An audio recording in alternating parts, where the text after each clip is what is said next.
Bismillahirrahmanirrahim. Alhamdulillahirabbil alamin wassalatu wassalamu ala sayyidil mursalin wa ala alihi wa ashabihi wa man tabi'ahum bi ihsan ila yaumil amma ba'du. Hadirin, bahwasanya seluruh amal ibadah kita, seluruh upaya yang ada kita di muka bumi ini adalah salah satu tujuannya agar menciptakan kita mempunyai akhlakul karimah. Rasulullah bersabda, innama bu'istu liutammima makarimal akhlak. Sesungguhnya saya diutus di muka bumi ini adalah untuk menyempurnakan budi pekerti atau akhlak. Inilah yang paling utama. Yang paling utama tujuan kita manusia hidup di muka bumi ini untuk beribadah dengan mempunyai akhlakul karimah. Qala Sufyan Ats-Tsauri, apa sih yang harus kita hindari untuk kita bisa menjadi orang-orang yang punya akhlakul karimah? Berarti kita harus berupaya untuk menghindari akhlak-akhlak yang tercela. Qala Sufyan Ats-Tsauri, minimal ada 10 akhlak-akhlak yang tercela. Yang pertama, kalau ada berdoa, ad-du'a li nafsihi bila ahlih. Yang pertama, salah satu akhlak yang tercela itu adalah kalau dirinya berdoa hanya untuk dirinya sendiri. Jadi kalau namanya doa untuk dirinya sendiri, yang lain tidak dipikirin, keluarga tidak dipikirin. Apa kalau kita berdoa Rabbana atina fid dunya hasanah fil akhirati hasanah wa qina adzabannar, itu seolah-olah hanya dirinya yang mau masuk surga. Keluarga tidak dipikirin, anak istri, tetangga, lingkungannya dan sebagainya. Maka kita sebagai manusia itu harus berupaya kalau kita berdoa juga untuk keluarganya, kepada kaum muslimin muslimah semua, supaya kita bisa selamat, bisa masuk surga bersama-sama. Jadi jangan minta mencari selamat diri sendiri. Kalau kita hanya mikiran diri sendiri, itu namanya termasuk akhlak yang tercela. Yang kedua adalah mahilu qiraatil Quran, walakin kulla yaumin la yaqra'u mi'ata ayah. Yang kedua, kata Sufyan Ats-Tsauri, orang mahir baca Al-Quran, bisa membaca Al-Quran, lancar membaca Al-Quran, tapi setiap harinya dia meninggalkan 100 ayat. Meninggalkan 100 ayat untuk tidak membaca Al-Quran, tidak menyempatkan waktu untuk membaca ayat Al-Quran. Lalu menjadi pertanyaan, wah saya masih belum lancar. Kalau tidak lancar, cari yang lancar. Seperti minimal punya rutinitas membaca Al-Ikhlas. Dalam keterangan hadis, umpamanya orang membaca Al-Ikhlas 50 kali dalam sehari. Kalau 50 kali kan sudah ada 100 ya. Karena ayat surat Al-Ikhlas itu Qul huwallahu ahad, Allahu samad, lam yalid wa lam yulad wa lam yakul lahu. Ada 4 kali berapa? Kali 50 ya, harus minimal. Kalau orang yang bisa baca Al-Quran, jangan sampai meninggalkan dalam sehari semalam membaca membaca ayat Al-Quran 100 ayat. Yang ketiga, salah satu akhlak yang tercela adalah mururul masjid walakin la yusallu raq'atain. Orang melewati tempat ibadah ya, tempat ibadah, masjid, musola, surau, langgar, tapi dirinya tidak mau sholat minimal 2 rakaat di tempat itu ya. Apalagi kalau sudah dekat dipanggil azan tidak mau sholat, lah berarti akhlaknya jelek, ya apa tidak ya. Orang lewat tidak mau sholat aja akhlaknya jelek, apalagi sudah dipanggil tidak mau sholat. Nah, Masya Allah, ini termasuk, kata Sufyan Ats-Tsauri, salah satu akhlak yang terjelek adalah dekat dengan tempat ibadah tapi tidak mau sholat di tempat ibadah. Terus yang keempat, dakhalal balad fil jum'ah walakin la yusalliha. Masuk di negara lain atau di kampung lain, masuk waktunya sholat Jumat tapi tidak mau sholat Jumat gara-gara Masya Allah, gara-gara corona ninggalin Jumat kabeh. Gara-gara sekarang ninggalin Jumat untuk masuk ke masjid lagi kayak rasanya asing ya. Gara-gara sudah tidak sholat Jumat, sudah tidak sholat 5 waktu, untuk masuk ke masjid sekarang menjadi asing. Sudah dibuka belum ya? Sudah dibuka belum ya? Boleh apa tidak ya? Serepot kabeh ya, Masya Allah. Ini gara-gara corona ini. Yang berikutnya lagi, mururul kubur la yaqra'us salam wa du'a. Melewati kuburan ya, kalau orang melewati kuburan muslim, dirinya tidak mengucapkan salam, tidak mendoakan orang ahli kubur, itu adalah termasuk akhlak yang tercela. Jadi minimal kalau kita melewati kubur yang muslim, assalamualaikum ya ahlal muslimin ya, assalamualaikum ya ahlal kubur ya, minimal gitu. Jadi assalamualaikum ya ahlal kubur. Ya, saya mengijazahkan kepada hadirin semua. Ada ijazah, saya mendapatkan ijazah ini dari Mas Hambali Gresik. Mas Hambali itu adiknya Mas Abdurrahim Gresik, ya, penghafal Quran, pondok pesantren, masya Allah terkenal, ahli hikmahnya luar biasa, dan Gresik. Jadi yang bapak-bapak ibu-ibu ini dengarkan. Jadi kalau kita mau menghadapi orang jahat, ya, menghadapi orang jahat itu beliau amalkan ketika di mana-mana. Kalau ada orang jahat langsung jawab, Assalamualaikum ya ahlal kubur. Nah, gitu ya. Assalamualaikum wahai ahli kubur. Karena kalau orang ahli kubur kan tidak bisa ngamuk-ngamuk. Jadi kalau bapak-bapak mau diamuk-amuk orang, Assalamualaikum ya ahlal kubur. Kamu kayak orang mati, kamu jangan ngomong-ngomong, kamu jangan marah-marah, mata kamu jangan mendelik, mulut kamu jangan macam-macam. Ada enggak orang-orang keliling kubur ngamuk-ngamuk gitu? Ngamuk-ngamuk di depan kita? Enggak ada kan? Nah, makanya kalau ada orang jahat, ini ijazah dari Mas Hambali Gresik. Jadi pokoknya asal ada orang jahat, Assalamualaikum ya ahlul kubur. Beliau itu dulu di Mekah berhadapan dengan orang-orang yang jahat, bulut-bulut, bahkan tentara. Kadang-kadang dia lari ke sana. Kalau menghadap orang ngamuk-ngamuk, dia mau ditangkap, baca dulu. Asar-kasar, Assalamualaikum ya ahlul kubur. Dia diam-diam, baik-baik, nggak jadi marah-marah. Pokoknya kalau ada Assalamualaikum ya ahlul. Nah ini tapi kalau orang ahli kubur maksudnya adalah memang betul-betul berdoa. Jadi kalau memang ada di kuburan, kalau kita melewati minimal Fatihah lah. Fatihah kepada ahli kubur muslimin muslimat yang ada di sini, semoga diampunkan dosa-dosanya, lahumul Fatihah. Fatihah gitu ya. Itu artinya mendoakan. Kalau kita melewati mereka, kita tidak mendoakan, itu namanya akhlak yang jelek, akhlak yang tercela. Mereka kalau didoakan juga balas mendoakan kita.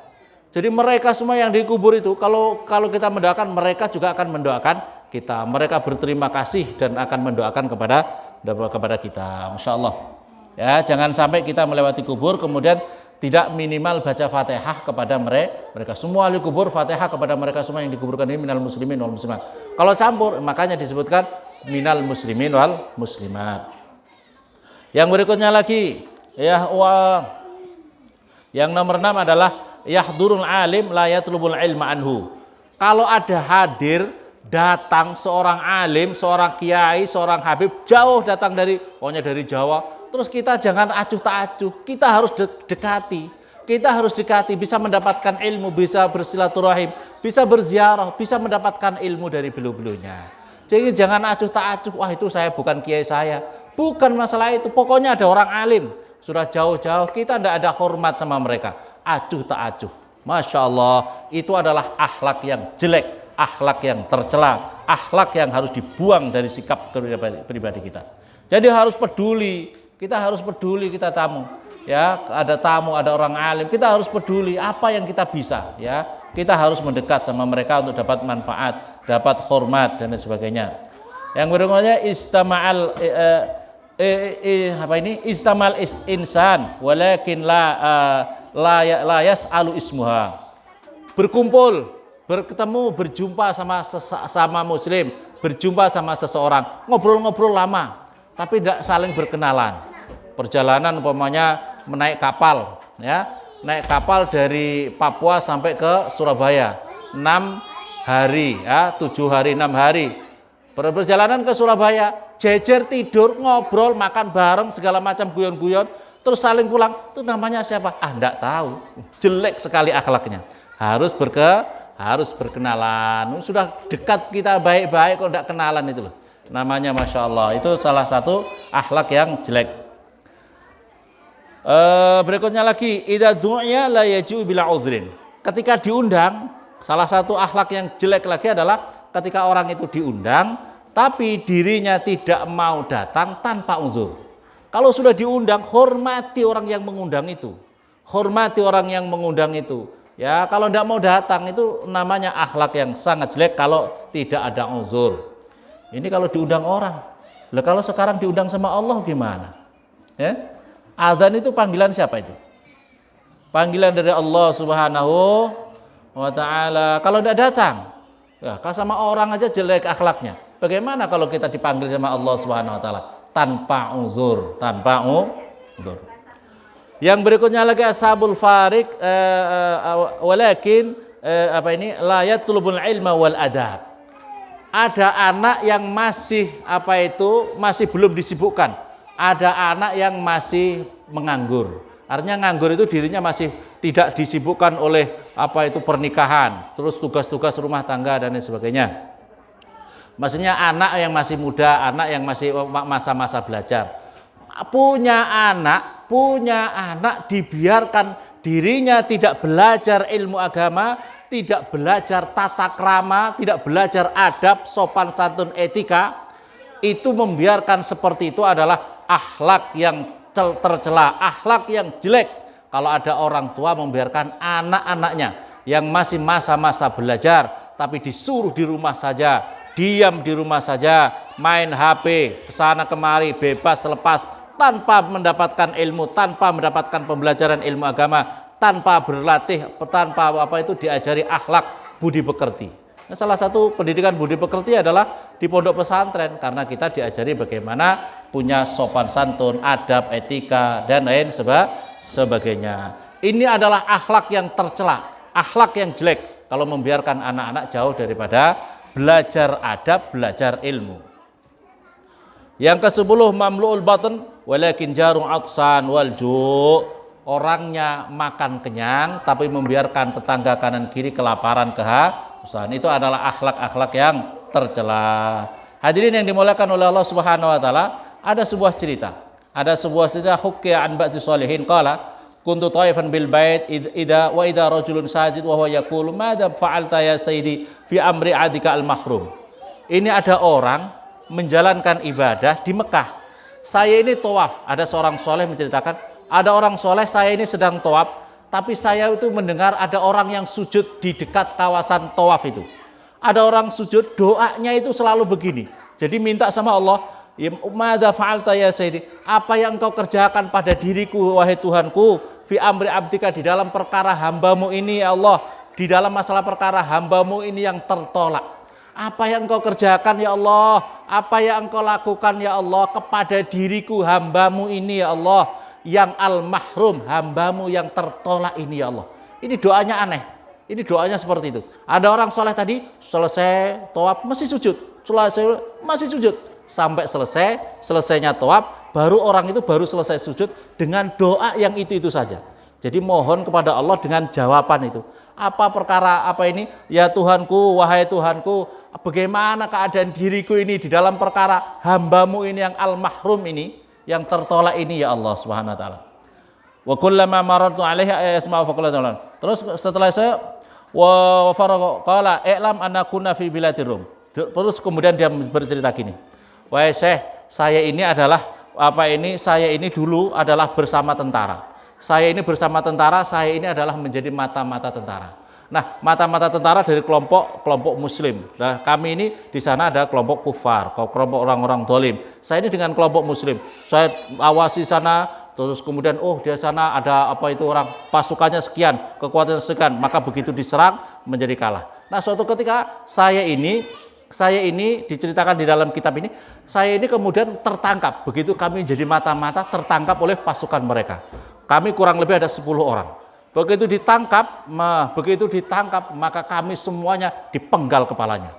Kami semua dipenggal kepalanya. Tapi saya aneh, begitu lihat kami ini terbuka, mata kami ini terbuka. Disuruh seolah-olah kami suruh melihat bahwa semua hukumannya dipenggal semua. Dipenggal lehernya. Penggal lehernya orang-orang muslim yang menjadi mata-mata semuanya dipenggal. Tapi saya lihat aneh, ajib, perkara yang ajib di atas. Ada ajib itu, di atas itu ada apa itu bidadari-bidadari. Saya melihat ada bidadari-bidadari. Begitu teman saya dipenggal kepalanya, langsung nyawanya itu, bidadari itu turun, langsung disambut ruhnya itu, dibawa di atas tempat yang indah dari bidadari itu, kemudian ditutup dengan tutup yang indah, kemudian dibawa naik ke atas, dan kemudian naik ke atas itu ada pintu surga. Seolah-olah saya melihat itu, di situ ada pintu istana yang sangat megah. Maka masuklah teman saya, diajak ke sana, ruhnya itu. Begitu satunya dipenggal, diambil lagi. Diambil lagi dan dibawa oleh bidadari yang luar biasa cantiknya itu, kemudian masuk ke dalam istana itu lagi. Begitu juga seterusnya, saya sudah menunggu-nunggu. Saya ini menunggu-nunggu supaya saya bisa dibawa oleh bidadari. Saya ini menunggu sekali, giliran saya dipenggal kepala saya. Giliran kepala saya dipenggal karena saya akan dibawa oleh bidadari, akan masuk ke dalam. tiba-tiba ini seorang panglimanya, wahai Tuan Raja, jangan ini dipenggal semuanya, wahai Tuan Raja. Kalau dipenggal semuanya, siapa yang kabari sama mereka orang-orang kelompok mereka, tentara mereka Muslim itu? Siapa yang kasih tahu kalau teman-temannya sudah kami tangkap, sudah kita bunuh semuanya? Ini biarin aja hidup, wahai Tuan Raja, biarin aja hidup supaya dia kembali dan bisa kasih tahu kabar mereka bahwa mereka supaya hati-hati, jangan main-main dengan tentara kami, seolah-olah seperti itu.